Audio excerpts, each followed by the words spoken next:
The snow had started falling long before the sun disappeared behind the distant mountains, but Ethan Cole only realized the danger when the wind began to push his truck sideways on the lonely Wyoming road. He had been driving back from town after buying feed for his horses, thinking he could reach his ranch before the weather turned worse. But the storm came quicker than any forecast had warned. Soon, the white flakes grew heavy and thick, covering the road until even the yellow lines disappeared beneath them. His truck tires slipped more than once, making his heart jump each time. Ethan was used to challenges. He had spent most of his life on ranches, handling rough winters, early mornings, and long hours. But this storm felt different. The wind howled like a living creature, slamming against his windshield and making the world outside look like a white wall. He turned on the heater, gripping the steering wheel tightly, trying to stay calm, but the cold air leaking through the door made him shiver despite wearing a heavy jacket. A few more miles passed, and then the truck sputtered. Ethan frowned and tapped the dashboard, hoping it was just the cold messing with the engine. The truck groaned again, louder this time, then slowed, coughing like an old man, unable to catch his breath. Before he could pull over properly, the engine died completely. The headlights dimmed, leaving him surrounded by darkness and swirling snow. He tried restarting the engine several times, but nothing happened. The battery was failing. The cold was winning. Ethan leaned back in the seat and breathed slowly, trying to think. He knew better than to stay inside a dead truck for hours in freezing weather. Even with blankets, if he had any, he wouldn't last long. The temperature was dropping fast, and the storm wasn't slowing down. He looked out the window, wiping the glass with his sleeve. The road stretched out endlessly in both directions, but revealed nothing. Only two things were clear. He couldn't stay there, and he had to find shelter soon. Ethan remembered something faintly. An old cabin somewhere off this road, maybe a mile or two west. It belonged to some local ranchers, though he wasn't sure who lived there now. He hadn't visited, but he had seen it from a distance during summer rides. It was his only chance. He opened the door, and the wind slapped him with icy air that felt like 1,000 needles. Snow instantly filled his boots. He wrapped his jacket tighter, pulled his hat low, and stepped into the storm. Every breath felt sharp, every step felt heavier than the last, as if the snow wanted to hold him in place. He tried to walk straight, but the wind pushed him sideways. The world looked the same in every direction. White ground, white sky, white wind. Ethan kept moving, counting his steps, forcing himself to stay focused. He talked to himself inside his head, telling his feet to keep lifting, his legs to keep going. Minutes passed, though it felt like hours. The cold crawled into his fingers even through his gloves. His eyelashes collected ice. His beard turned stiff. At one point, he slipped and fell, his knees sinking deep into the snow. He stayed there for a moment, breathing hard, feeling the weight of exhaustion pulling him down. A dangerous thought entered his mind. Maybe he could rest for a minute, but he knew better. People didn't survive storms by resting. He pushed himself back up and continued walking.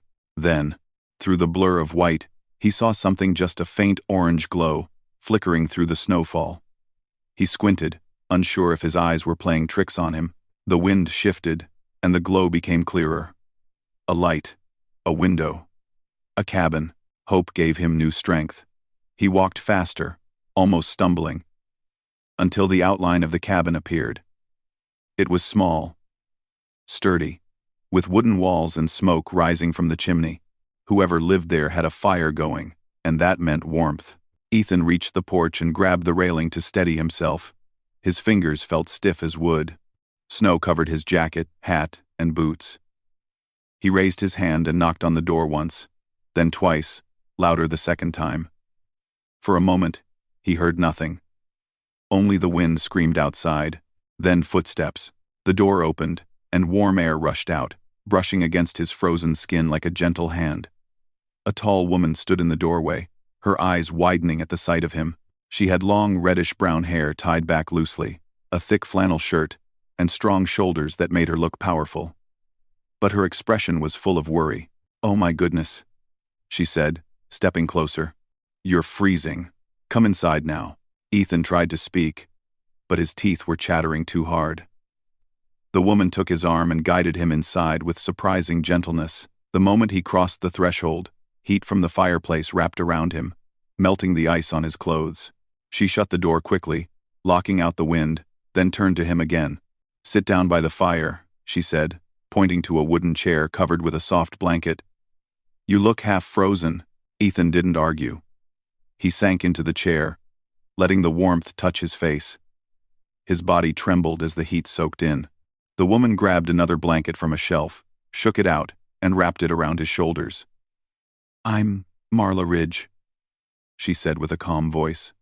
"You're lucky you made it here. This storm is angry tonight." Ethan managed a small nod. Ethan Cole. My truck died." He paused, catching his breath. "Didn't think I'd reach anywhere." "Well, you did," Marla said, kneeling beside him to check his hands. She carefully pressed his fingers to see if he had frostbite. Her touch was warm and comforting. And Ethan realized how long it had been since someone cared enough to check on him like that. "You're cold, but you're okay," she said. "I'll make you some hot tea." Ethan watched her move around the cabin, tall, steady, moving with the ease of someone used to hard work. The cabin itself was simple but cozy. A rug lay near the fireplace. A few shelves held books and tools, and 2 oil lamps gave the room a warm glow. Snow tapped softly against the windows, reminding them of the world outside. Marla returned with a steaming cup. Ethan wrapped his cold hands around it and breathed in the warmth before taking a sip. The heat spread through his chest like a small fire coming alive again. "Thank you," he said softly. "You don't need to thank me," Marla replied. "No one survives a storm alone out here. We help each other. That's how it works." Ethan nodded. Her words felt true, especially in a place like this wide-open land where neighbors were far apart, and storms could swallow roads in minutes. As he slowly warmed up, Marla pulled a stool closer and sat down. "What were you doing out there? Didn't you hear the weather warnings?" "I thought I could beat the storm," Ethan admitted. "Guess I was wrong." "Well," Marla said with a small smile, "you're here now. That's what matters." Ethan looked into the fire, his mind drifting. He hadn't sat in a warm place with someone nearby in a long time. Ranch life had a way of making a person lonely without them noticing. His parents had passed years ago, and his siblings lived far away. Most days he only talked to his animals. Nights were quiet, too quiet. Marla seemed to notice something in his eyes but didn't ask. Instead, she added another log to the fire. "Storm won't let up tonight," she said. "You'll have to stay here until morning." Ethan nodded. He didn't have the strength to argue even if he wanted to. And truthfully, the idea of going back into that storm made his stomach tighten. Marla stood, towering slightly even without boots. "I'll get you something to eat. You need warmth from the inside too." Ethan watched her walk to the small kitchen area. Her movements were slow but strong, like someone who had worked hard all her life. He could tell she wasn't the type to fear storms or long nights alone. But there was a quiet heaviness about her too, like she knew loneliness well. He took another sip of tea and breathed deeply. For the first time since the storm began, he felt safe. Outside, the wind continued to roar. But inside the cabin, the fire glowed bright. And 2 strangers, each carrying their own quiet stories, found themselves sharing a space neither expected to share that night. And for the first time in a long while, Ethan felt he might not be as alone as he had thought. The storm outside grew louder as the night settled deeper over the plains. The wind pushed against the cabin walls, making them creak from time to time. Snowflakes slapped against the windows like soft knocks from an impatient visitor. Inside, however, the fire kept burning, throwing warm orange light across the wooden floor. Ethan sat quietly, letting the heat melt the cold trapped inside his bones. Marla moved around the kitchen area, preparing a simple but warm meal. She set a small pot on the stove and added vegetables, broth, and pieces of leftover cooked meat. The smell slowly filled the room, comforting and homey. Ethan watched her from his chair near the fireplace. In the light of the fire, she looked calm, strong, and very focused on what she was doing. Her tall frame moved with confidence, and there was something steadying about her presence. "How are your hands now?" she asked without turning around. "Getting better," Ethan replied, flexing his fingers gently. "They're warming up." "Good," she said. "Cold like that can be tricky. You did the right thing coming here." Ethan smiled a little. "I didn't have much choice." Marla let out a small laugh, low and warm. "I guess not." After a few more minutes, she brought 2 bowls of hot soup to the small table near the fire. She placed one in front of Ethan and the other beside it. "Eat slowly," she said. "Your body needs time to settle." Ethan nodded and lifted the spoon. The first taste made him close his eyes. It wasn't fancy, but it was hot, and it warmed his throat and stomach instantly. "This is good," he said. "It's simple," she replied, taking a seat. "But simple food works best on nights like this." They ate quietly for a few minutes. Outside, the wind tried to interrupt them with another loud howl. But inside, the fire and warm soup created a small world of peace. When Ethan finished his bowl, he set it aside and leaned back in his chair. Marla collected the dishes and washed them, humming a tune under her breath. Ethan didn't recognize the melody, but it was slow and gentle, the kind of sound that made the room feel even warmer. When she returned to the fire, she sat down on a stool across from him. "You must be tired," she said.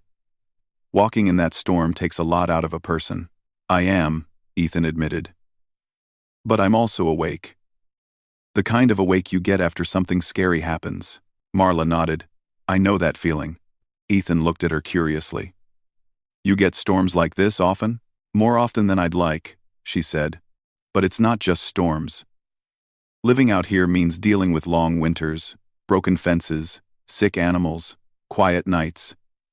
It's peaceful, but it can be heavy sometimes." Ethan nodded slowly. For the first time, he looked around the cabin with understanding. The room was neat, practical, and clearly lived in by someone who didn't mind hard work, but it also carried a sense of solitude. One bed, one table setting, one coat hanging by the door. Everything spoke of a life lived mostly alone. "You live here by yourself?" he asked gently. Marla hesitated for a moment, but then she nodded. "Yes. For years now." "Don't you get lonely?" She gave a small smile, one that didn't reach her eyes. "Sometimes. But it's a quiet kind of lonely. Not the painful kind. I keep myself busy." Ethan understood that too well. "I know that kind of life," he said softly. "My ranch is bigger than this place, but quieter too. I don't talk to many people." Marla raised an eyebrow. "By choice or circumstance?" "Maybe both," Ethan said. "Life got quieter after my folks passed. My siblings moved to other states. It's just me and the animals now. The days blend into each other." Marla nodded slowly. "People don't realize how loud silence can feel." Ethan looked up, surprised by her words. "Yeah," he said. "That's exactly what it feels like." 5. The fire crackled, sending sparks upward. For a moment, neither of them spoke. The silence between them was not heavy, though. It was the comfortable kind, the kind shared by people who understood each other's inner worlds without needing to explain them. Marla finally stood up and stretched her arms. She walked to the small window to check the weather. Snow was piled high against the outside of the glass. The wind blew so strongly that it made the snow swirl like feathers in a storm. "It's getting worse," she said softly. Ethan rubbed his hands together. "Do you think the power might go out?" "It might," she admitted. "These lines don't handle storms well." Almost as if the weather heard her, the lights flickered. Once, twice. Then everything went dark except for the warm glow of the fireplace. Marla sighed with no trace of panic. "Well, there it goes." Ethan looked around. "Do you need to check anything?" "No," she said. "I'm used to this. I've got oil lamps, candles, extra blankets. We'll be fine." She walked to a shelf and lit 2 lamps, placing them around the room. Their soft yellow light made the cabin look even cozier. But as the minutes passed, Ethan began feeling the cold creeping back into his body. Marla noticed immediately. "You're shivering again," she said, walking over. "The heater was helping you recover. But without power, the cabin gets cold fast." Ethan rubbed his arms. "I didn't realize how cold it is." "Your body went through a shock," she explained. "It'll take time to warm fully. You need steady heat." She thought for a moment, looking around. Then her eyes landed on the small bed near the fireplace. It was close enough to catch the heat, but big enough for warm blankets. "We should stay near the fire," she said. "It's the warmest spot." Ethan nodded, trying not to let embarrassment rise in his chest. The idea of sharing space with someone he barely knew made him nervous.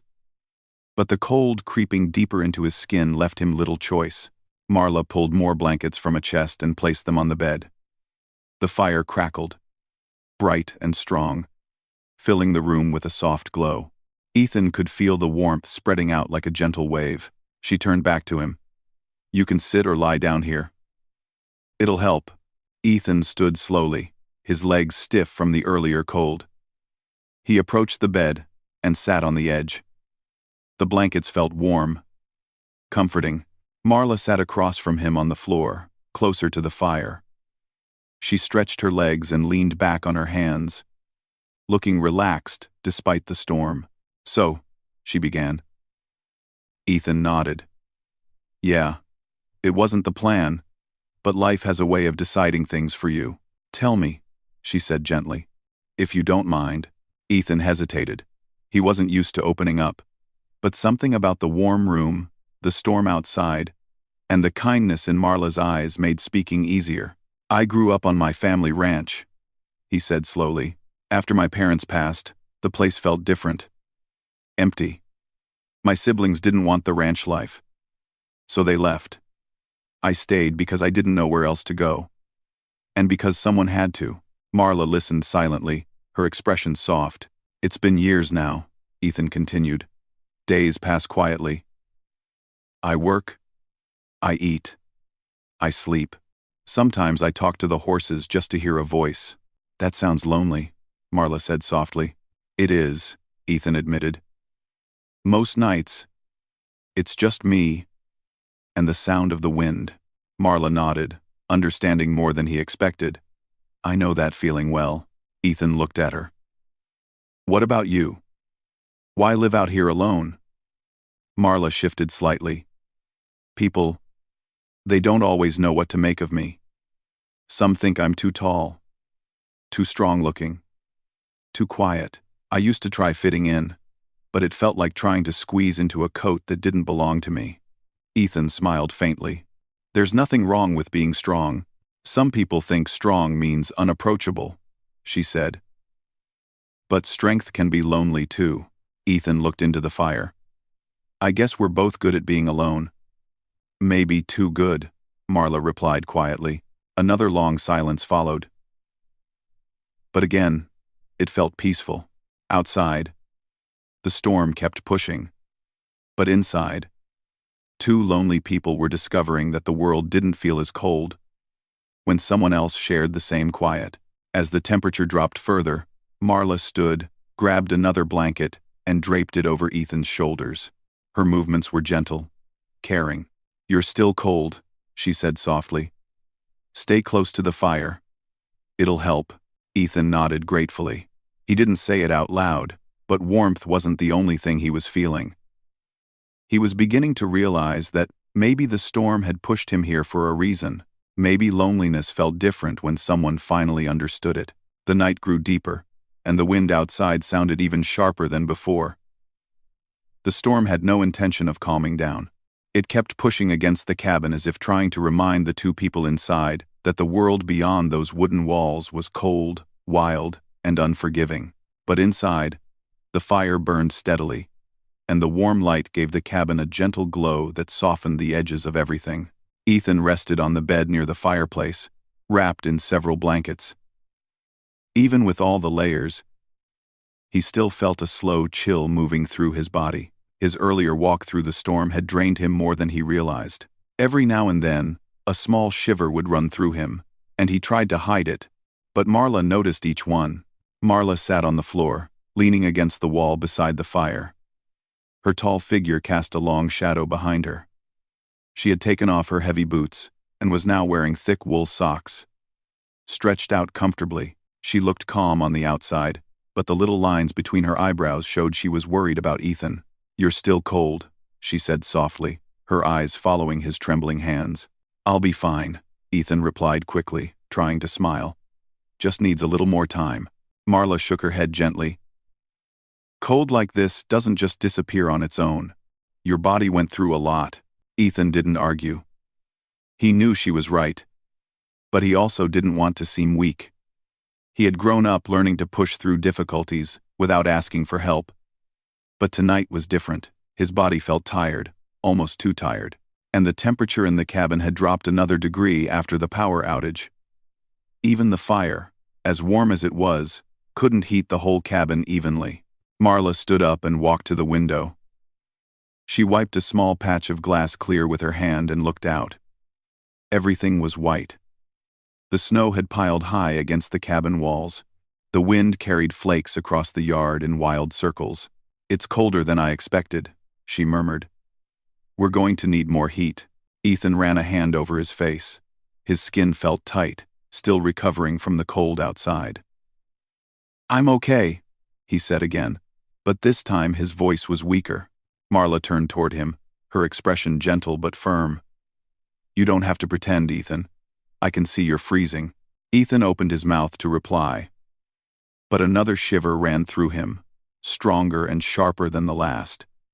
He tightened the blanket around himself. Embarrassed. A grown man shaking like a leaf wasn't a sight he wanted anyone to witness. Marla walked closer, stopping a few feet away from the bed. "I'm going to add more logs to the fire," she said. "That'll help a bit." Quote. She bent down and placed 2 thick logs into the fireplace. Sparks jumped upward, and the flames grew taller. The room brightened, and a warm wave spread out toward Ethan. He closed his eyes, enjoying the heat. Marla sat back down across from him. For a moment, neither of them spoke. The fire crackled softly, filling the quiet. Outside, the storm let out a long, lonely howl. Ethan took a slow breath. He felt grateful, more grateful than he could express. This cabin, this fire, this quiet companionship. It was the first time in years that he didn't feel completely alone, but the cold continued settling in his body. His fingers still felt numb, his shoulders tense from shivering. His lips trembled slightly when he tried to speak again. Marla noticed. "Ethan," she said carefully, "we're going to need to do more than blankets and fire." Quote. Quote. Quote. Quote. Quote. Ethan looked confused. "What do you mean?" Marla shifted closer, her tone calm and steady. "When someone is this cold, staying warm alone doesn't work as fast. The heat needs to be shared. It's something ranchers do in emergencies. Body warmth helps more than anything." Ethan's throat tightened. He knew what she meant. He had heard about this method too. Farmers, hikers, ranch hands, anyone caught in cold weather used it for survival. It wasn't strange. It wasn't inappropriate. It was just practical. But still, he felt embarrassed asking for something like that, especially from a woman he had just met. Marla saw the hesitation in his eyes. "This is about staying safe," she said gently. "You're freezing, Ethan. I can see it. And if your body gets colder, it can be dangerous." He let her words sink in. His pride and the truth inside him pushed against each other. He didn't want to seem weak. He didn't want to make her uncomfortable. But he also didn't want to stay cold like this. His hands trembled again, reminding him that pride was small compared to survival. The fire crackled softly as he lowered his eyes. In a quiet, almost ashamed voice, he whispered, "Marla." She looked at him with steady kindness. Ethan swallowed hard and said the words he had been struggling with. "Share my bed tonight, please. I'm freezing." The moment he said it, He wished he could take the words back. His face burned with embarrassment. He felt like a child asking for help he shouldn't need. But Marla didn't flinch. She didn't misunderstand him. She didn't look surprised or uncomfortable. Instead, she nodded slowly, her expression soft and understanding. "Ethan," she said, her voice warm, "you don't have to be embarrassed. You're cold, and you're human. Anyone in your place would ask." Her calmness eased the tension in his chest. She stood up, pulled 2 more thick blankets from the wooden chest, and shook them out. "I'll stay on this side," she said, adjusting the blankets on the bed. "You stay on that side. That way, we're both warm." Ethan nodded, still feeling awkward but grateful. Marla sat down on the edge of the bed, and Ethan moved slightly to give her space. The fire's glow painted their faces in soft orange light. The warmth from the fireplace mixed with the warmth from her presence, creating a feeling that was new to him, comfort mixed with trust. Marla pulled one of the blankets over her legs and handed the corner to Ethan. "Here," she said. "It'll trap the heat better if we're both under it." Ethan took the blanket and pulled it over himself. Even from a short distance, he could feel the warmth radiating from Marla's side. It was strong, steady, and grounding, much like everything else about her. They lay there quietly, separated by a respectful space but connected by the shared blankets and the gentle warmth between them. Ethan felt the shivering start to fade, replaced by a slow, relaxing heat. His muscles loosened, and his breathing became steadier. After a few minutes, Marla spoke softly. "Feeling any better? Feeling any better?" Ethan nodded. "Yeah, a little, thank you." "You don't need to thank me," she said. "You would have done the same if our positions were reversed." Ethan smiled faintly. "I hope so." The fire burned steadily.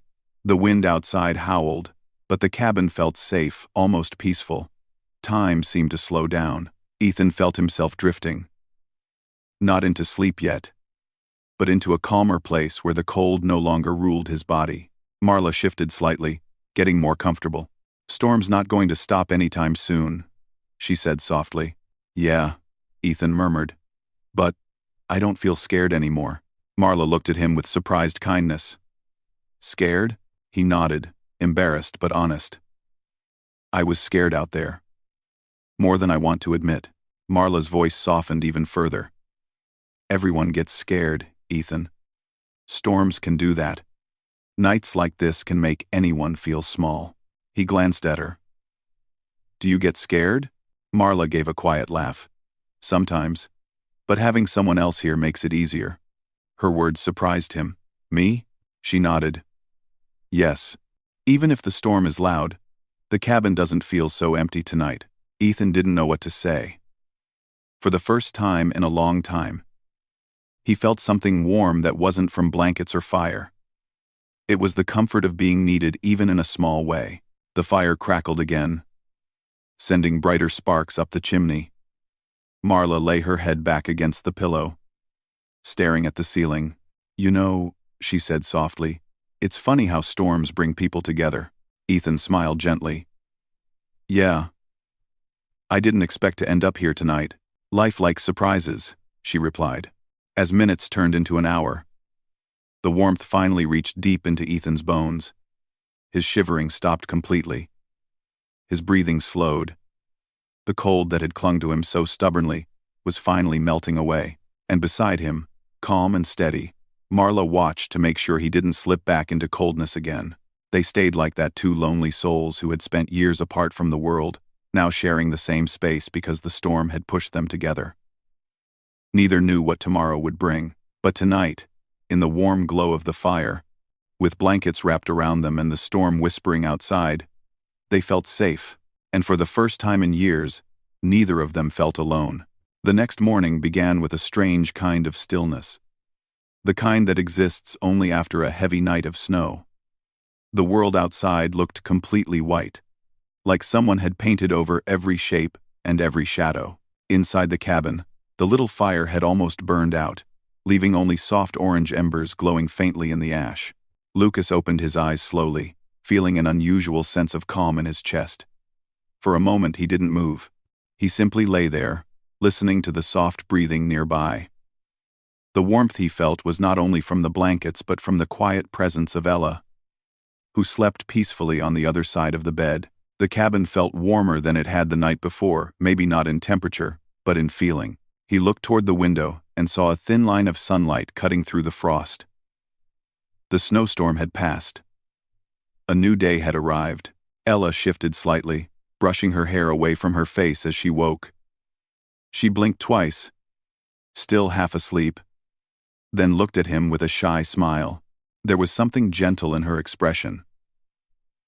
Something that made Lucas feel strangely grounded. "You're awake early," she said softly. Lucas sat up, stretching his arms. "Couldn't sleep much after the fire got low. But it's all right. Last night, I don't really have the right words for it. Just, thank you." Ella lowered her eyes, embarrassed but happy. "You don't need to thank me. You look tired and cold. Anyone would have helped." He shook his head with a small laugh. Not everyone would have opened their cabin for a stranger. And definitely not everyone would have shared blankets with someone they'd just met. Ella blushed. But she didn't look away this time. "Maybe I trusted you more than I expected to," she said quietly. "Maybe the snow brings out a different kind of courage in people." They sat there for a moment, letting the silence settle. It wasn't awkward anymore. It was peaceful, comfortable.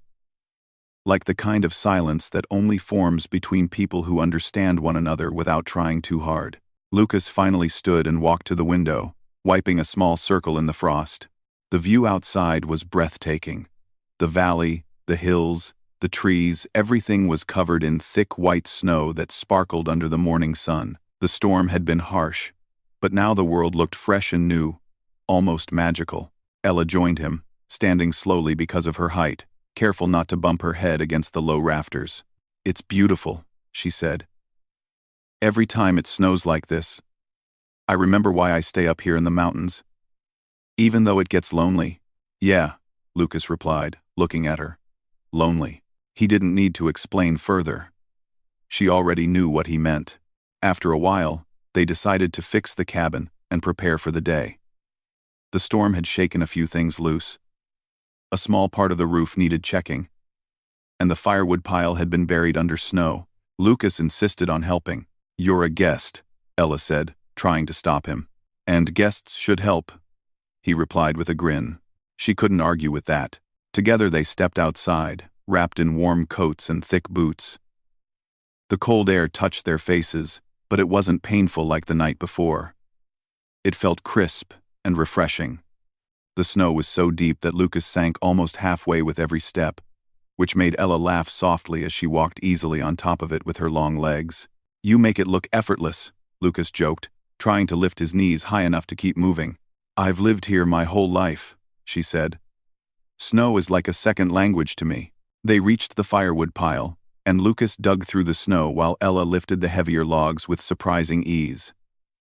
She handled them like they weighed nothing. Lucas watched her in silence, amazed again by her strength, but more by the calm and steady way she moved. "You're incredible," he said without thinking. Ella paused, a log in her hands. "I'm just tall, that's all." "It's not just that," Lucas replied. "You take care of everything alone. This cabin, the land, your animals. You're stronger than most people I've ever met." Ella didn't answer right away. She placed the log in the basket and brushed snow from her gloves. "I never thought anyone would say something like that to me," she finally said. "Most people only see my size. They never see the rest of me." Well," Lucas said gently, "I see the rest." She looked up at him, and for the first time since they met, she didn't hide her expression. There was warmth, hope, and something quieter, maybe gratitude. After gathering enough wood, they went back inside and rebuilt the fire. The cabin filled with gentle warmth once again. While they waited for water to boil, Lucas sat by the window, looking out at the endless snow. "So," Ella asked, sitting across from him, "where were you heading before the storm?" Lucas sighed. "Nowhere special, really.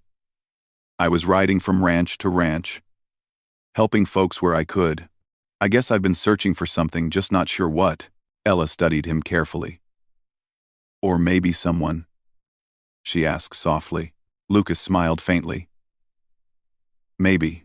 She didn't press him. Instead, she poured warm tea into 2 cups and handed him one. The tea smelled like herbs and pine. It warmed him from the inside. You don't have to leave right away, she said after a moment. The roads will be blocked for a while anyway. You could stay until it's safe. Lucas took a long breath. The idea wasn't unwelcome. In fact, it felt strangely right. The cabin, the calm, the quiet companionship, they felt like things he had been missing for a long time. Are you sure? He asked. I don't want to trouble you. It's not trouble, she replied. It's nice. Having someone to talk to. Having someone here. Lucas looked into his cup, thinking. He had lived most of his life with the belief that he was meant to keep moving, meant to stay alone, but sitting here with Ella, the world outside, silent and white, he felt something shift. Inside his heart, he nodded. Then I'll stay a little longer. For the rest of the morning, they fixed small things in the cabin, cooked simple food, and talked about their lives. Lucas shared stories from the trail, some funny, some surprising. Ella told him about growing up in the mountains, how she learned to chop wood at a young age, how she cared for her father until his final days, and how she kept the cabin running by herself. There were moments when she spoke quietly, as if afraid that sharing too much would reveal too many pieces of her heart. But Lucas listened, with patience and respect, never interrupting, never judging. By afternoon, the sky turned a deep blue, and the sun made the snow shine like tiny diamonds. Lucas stepped outside to check on his horse, who was resting peacefully inside the little shed attached to the cabin. He brushed the horse's coat, talking softly to it, telling it that things were all right now. Ella watched him from the doorway with a calm smile. There was something comforting in the way Lucas moved around the horse, the gentle way he spoke. She had seen many travelers come through the mountains, but none of them had the quiet strength that Lucas carried. You're good with animals, she said. Lucas turned, brushing snow off his coat. Animals are easy to understand. They don't pretend to be anything. Some people don't pretend either, Ella replied quietly. Lucas walked back toward her, snow crunching under his boots. When he reached the door, he paused, looking up at her. The sunlight behind her made her look almost like part of the landscape, strong, steady, and timeless. You're one of those people, he said. Ella looked down, her cheeks warming. Maybe. Or maybe I just try. The rest of the day passed in gentle rhythm. They prepared dinner together, laughing at small mistakes and sharing stories as if they had known each other for years, instead of only one night. When dusk arrived, the world outside softened into shades of lavender and blue. The cold grew sharper, but the cabin stayed warm. After washing the dishes, Lucas sat by the fire, while Ella added fresh logs. The room glowed with soft orange light that made everything feel safe and peaceful. Lucas took a slow breath. I'm glad the storm forced me to stop here, he said. If it hadn't, I never would have met you. Ella sat down beside him. Not too close, not too far, just enough to feel the warmth between them. Sometimes storms bring people together, she said. Maybe that's their purpose. Lucas nodded, understanding more than her words alone. He looked at her, really looked at her, and saw, not the giantess others might fear or misunderstand, but a woman with a gentle heart, a quiet strength, and a loneliness that mirrored his own. You know, he said softly, last night when I asked to share the bed, I didn't just want warmth, I didn't want to sleep alone anymore. Ella turned her head, meeting his eyes. Her breath slowed slightly, as if his words had touched a place she kept hidden. I understand, she whispered. Because I didn't want to be alone either. The fire crackled gently, filling the silence with its soft voice. Lucas extended his hand slowly, giving her enough time to decide. Ella looked at it, then at him, and placed her hand in his. Her fingers were warm, strong, and steady. In that moment, something unspoken passed between them, a promise, a beginning, and maybe even a hope for something lasting. Outside, the snow-covered world rested in complete peace. And inside the cabin, two lonely lives finally found the comfort they had been searching for. The storm had ended, but something new had quietly begun.